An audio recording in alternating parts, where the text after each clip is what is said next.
Good morning, student. Welcome again, Sri Rama Bharati online classes. Myself, Krishna Kumar. So let's start our topic, बच्चे. As you know, हमने नवीं कक्षा के लिए कम से कम 4 से 5 हमने ग्रामर के टॉपिक कर लिए. आज हम एक और नया ग्रामर का टॉपिक करने जा रहे हैं, विराम चिन्ह. देखिए, सबसे बड़ी चीज तो ये है कि विराम चिन्ह जो है वो आपके एग्जाम में 3 अंक का आएगा. 3 अंक, 3 मार्क्स का ये क्वेश्चन आपके उसमें आएगा. ठीक है, और इसमें क्वेश्चन आने का जो तरीका है, फॉर्मेट है, वो बिल्कुल सिंपल सा है. आपको क्या किया जाएगा, कुल मिलाकर 3 वाक्य दे दिए जाएंगे. 3 वाक्य दे दिए जाएंगे जिन वाक्यों में विराम चिन्ह का प्रयोग होना था पर उनमें किया हुआ नहीं होगा. और फिर उसके बाद आपसे क्या कहा जाएगा कि आप इन वाक्यों में उचित स्थान पर विराम चिन्ह का प्रयोग कीजिए. तो आपने अपनी तरफ से क्या करना है, विराम चिन्ह जहां पर जो विराम चिन्ह आपको लगता है, जिस हिसाब से जो विराम चिन्ह आना चाहिए, वो विराम चिन्ह आपको उन वाक्यों के अंदर क्या करना है, प्रयोग करना है. कम से कम एक सेंटेंस के अंदर 2 या मैक्सिमम जो है ना 3 ही विराम चिन्ह आपको लगाने होंगे. ज्यादा से ज्यादा 2 ही विराम चिन्ह लगते हैं. और कभी कभार ऐसा होता है कि कोई सेंटेंस ऐसा दे दिया जाता है जिसमें 3 विराम चिन्ह तक भी पूछ लेते हैं. ठीक है ना. तो आपको क्या करना होगा, अपनी समझ के अनुसार आपको उस सेंटेंस के अंदर विराम चिन्ह का प्रयोग करना होगा. अब उस समझ के लिए हमें क्या करना होगा, हमें विराम चिन्ह, उनकी पहचान, उनके प्रयोग करने के जो नियम हैं, जो उनको प्रयोग करने के जो रूल है व्याकरण के अनुसार, उन रूलों को हमें समझना होगा. ठीक है, ये हमारे लिए कक्षा में आज का पूरा फोकस रहेगा कि हमें समझना किस बात को है. सबसे पहली चीज, जब भी ग्रामेटिकल कोई टॉपिक किया जाए विद एग्जाम्पल, हमें उसकी परिभाषा को अच्छे से क्या कर लेना चाहिए, समझ लेना चाहिए. देखिए, सबसे पहले हम विराम चिन्ह की परिभाषा को देखते हैं. 2 शब्द है इसमें. विराम, विराम का मतलब होता है रुकना. विराम का मीन्स होता है रुकना, और चिन्ह का मतलब होता है संकेत. ठीक है ना. जैसे आपने कई बार रोड पे देखा होगा, ट्रैफिक पुलिस होते हैं. ठीक है, तो वो क्या करते हैं, जैसे उनको लगता है कि इस साइड के व्हीकल को अब पास कर देना चाहिए, तो वो उस साइड के व्हीकल को उनको रोकना है, वो संकेत करेंगे. इस तरफ से वो ऐसे बोल देंगे.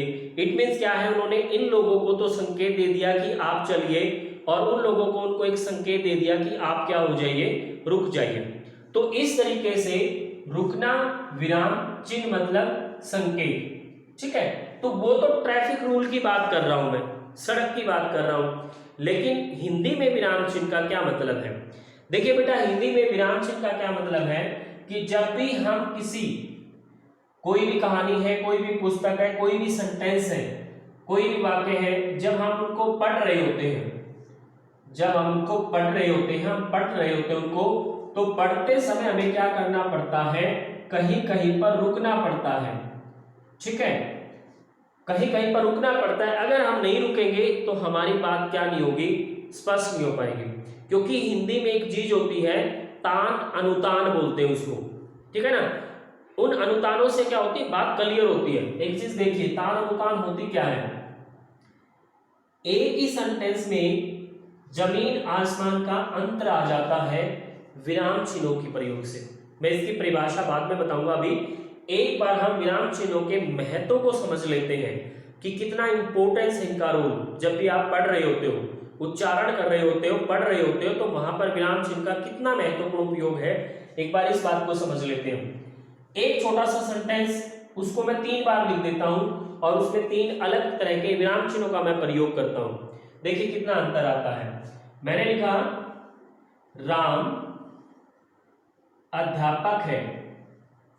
मैंने लिख दिया यहां पर राम अध्यापक है.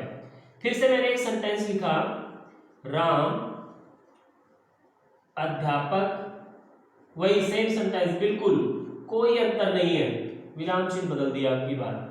फिर से मैंने एक सेंटेंस लिखा, राम अध्यापक है. अब की मान मैंने फिर से विराम चिन्ह को क्या कर दिया, बदल दिया. अब आपके सामने देखिए 3 तरह के वाक्य हैं. एक भी शब्द में कोई अंतर नहीं है. बिल्कुल समान जो है ना, जिसको कहेंगे ना वाक्य यहाँ पर है। अंतर किस बात का है? इनके पीछे विराम चिन्हों का अंतर है। ये विराम चिन्ह आप समझते ही होंगे, पूर्ण विराम है ये, ठीक है ना। ये अपने आप में क्या है? प्रश्न चिन्ह है, प्रश्न चिन्ह है ये अपने आप में क्या है? विस्मयादि चिन्ह है, विस्मयादि चिन्ह है ये अपने आप में। तो देखो अंतर किस बात का है? अभी हम सेंटेंस को पढ़ रहे हैं, विराम चिन्ह से क्या अंतर पैदा होता है। मैंने सेंटेंस पढ़ा राम अध्यापक है, मैंने बोला राम अध्यापक है, इसका मतलब क्या है? मैं एक साधारण सूचना दे रहा हूं कि राम जो है वो अध्यापक है, ठीक है। दूसरे सेंटेंस को मैं विराम चिन्हों के साथ पढ़ना होगा मुझे। मैं दूसरे सेंटेंस को पढ़ता हूं राम अध्यापक है, क्योंकि जब भी हम किसी से प्रश्न पूछेंगे तो हमारे प्रश्न पूछने के अंदाज में जो ना उग्रता आती है। आप कभी भी कक्षा में देखिए टीचर क्या कहेगा, तुम खड़े हो, इट मींस क्या? वो प्रश्न पूछना चाहता है, बताओ ऐसा कब हुआ, ऐसे कैसे हुआ। इट मींस उस टाइम हमारी जो आवाज होती है वो थोड़ी रोबदार हो जाती है। इस विराम चिन्ह की वजह से ऐसा होता है। मैंने इस सेंटेंस को पढ़ा राम अध्यापक है, इट मींस क्या? मैं आपसे जानना चाहता हूं कि क्या राम अध्यापक है। तीसरे सेंटेंस को मैं पढ़ता हूं, ये हैरानी वाला होता है, इसलिए हमें जब भी हम उच्चारण करते हैं तो हमारे चेहरे पर उसी तरह का भाव होना चाहिए जैसे सेंटेंस को हम पढ़ते हैं। मैंने इस सेंटेंस को पढ़ा राम अध्यापक है, इट मींस मुझे क्या हुआ? हैरानी हुई। देखो तीन विराम चिन्ह की वजह से एक ही सेंटेंस में अंतर पैदा हो गया। एक सेंटेंस को मैंने बिल्कुल नॉर्मल बोला राम अध्यापक है, ठीक है, इट मींस मैंने किसी को इंफॉर्मेशन दे दी कि राम अध्यापक है। दूसरे सेंटेंस को मैंने पढ़ा राम अध्यापक है, इट मींस मैंने खुद जानना चाहा है कि क्या राम अध्यापक है। और तीसरे क्वेश्चन को मैंने जब पढ़ा, तीसरे वाक्य को जब मैंने पढ़ा तो मुझे हैरानी का भाव व्यक्त करना है, क्योंकि ये हैरानी विस्मय के लिए होता है। मैंने कहा राम अध्यापक है, इट मींस मैं मतलब हैरान हो गया इस बात सुनकर। तो ये विराम चिन्हों का क्या होता है? महत्व होता है। आई होप आप विराम चिन्ह का क्या समझ गए होंगे, महत्व को समझ गए होंगे। तो वाक्य में जहां भी हमें पढ़ते वक्त कहीं रुकना पड़े, उस रुकने के लिए जिन संकेतों का प्रयोग किया जाता है वो संकेत ही क्या कहलाते हैं? विराम चिन्ह कहलाते हैं, ठीक है। वाक्य में पढ़ते समय, वाक्य को पढ़ते समय हमें जब बीच में रुकना पड़ता है तो उस रुकने के लिए संकेतों का क्या करना होता है? प्रयोग करना होता है। वो संकेत ही क्या कहलाते हैं? विराम चिन्ह कहलाते हैं, ठीक है।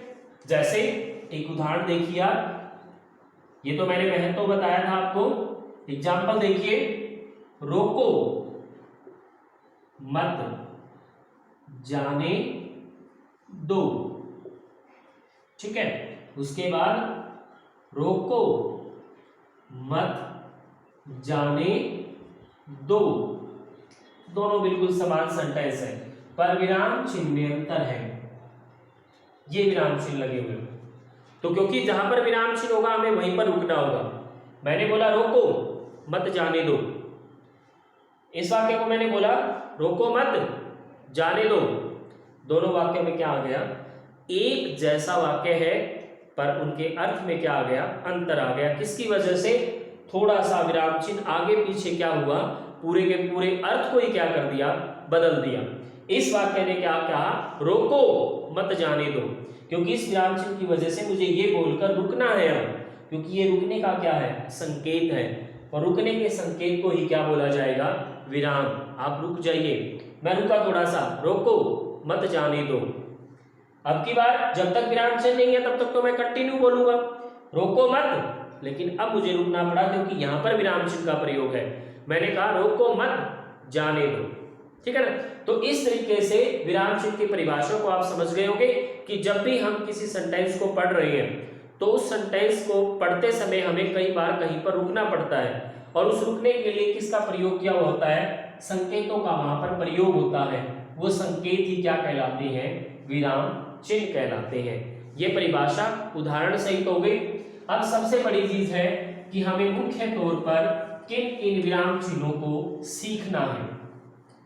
हमें मुख्य तौर पर कौन कौन से विराम चिन्ह को हमें सीखना है।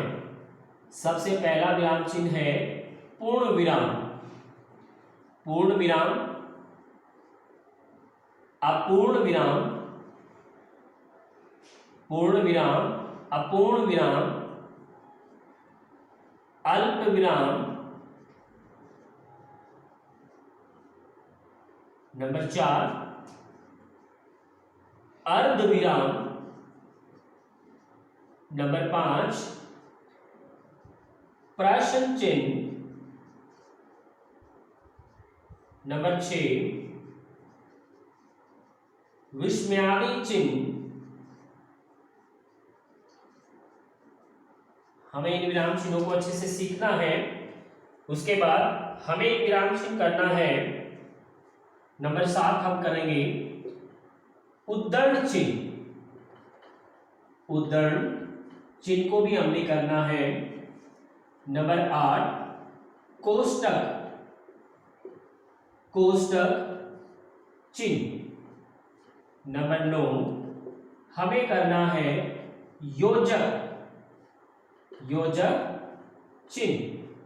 इसके अलावा हमें करना है निर्देशक,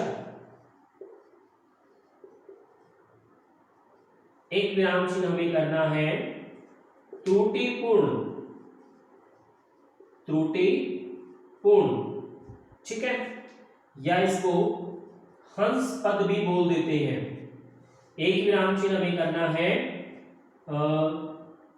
अवतारक चिन्ह, अवतारक चिन्ह। मुख्य तौर पर हमें इन विराम चिन्हों को क्या करना है, अपनी इसमें कक्षा में इनको कंप्लीटली हमें करना है, ठीक है ना। हम करेंगे पूर्ण विराम, अपूर्ण विराम, अल्प विराम, अर्ध विराम, प्रश्न चिन्ह, विस्मयादि चिन्ह, उद्धरण चिन्ह, कोष्टक चिन्ह, योजक चिन्ह, निर्देशक चिन्ह, त्रुटिपूर्ण या हंस पद, अवतारक चिन्ह। और वैसे तो एक विराम चिन्ह और भी होता था जिसको बोलते थे विवरण चिन्ह, विवरण चिन्ह, लेकिन आधुनिक व्याकरण के अनुसार विवरण चिन्ह को निर्देशक के अंदर ही क्या कर दिया गया है, शामिल कर दिया गया है, क्योंकि दोनों का जो प्रयोग था वो लगभग लगभग समान है। इसलिए विवरण चिन्ह को खत्म करके उसकी जगह पर किसका प्रयोग होने लग गया है, निर्देशक का ही प्रयोग होने लग गया है। पर हम अपनी कक्षा में निर्देशक को भी कर लेंगे और हम विवरण चिन्ह को भी कर लेंगे, ठीक है। आई होप आप विराम चिन्ह की डेफिनेशन से अच्छे से वाकिफ हो गए होंगे। विराम चिन्ह के आप ये भेद मानकर चल लीजिए। अब हमारा जो मेन काम रहेगा अगली कक्षा में, वो इन विराम चिन्हों की पहचान, यानी कि किसके लिए कौन से विराम चिन्ह का प्रयोग किया जाता है। जैसे उदाहरण के तौर पर पूर्ण विराम के लिए इसका प्रयोग किया जाता है, तो हम इनकी पहचान को देखेंगे और इनको प्रयोग करने के तरीके को समझने की कोशिश करेंगे उदाहरण सहित। आई होप आज की क्लास से आप संतुष्ट हो गए। नई क्लास में मिलते हैं इनकी परिभाषा और उदाहरण सहित। तब तक के लिए गुड बाय।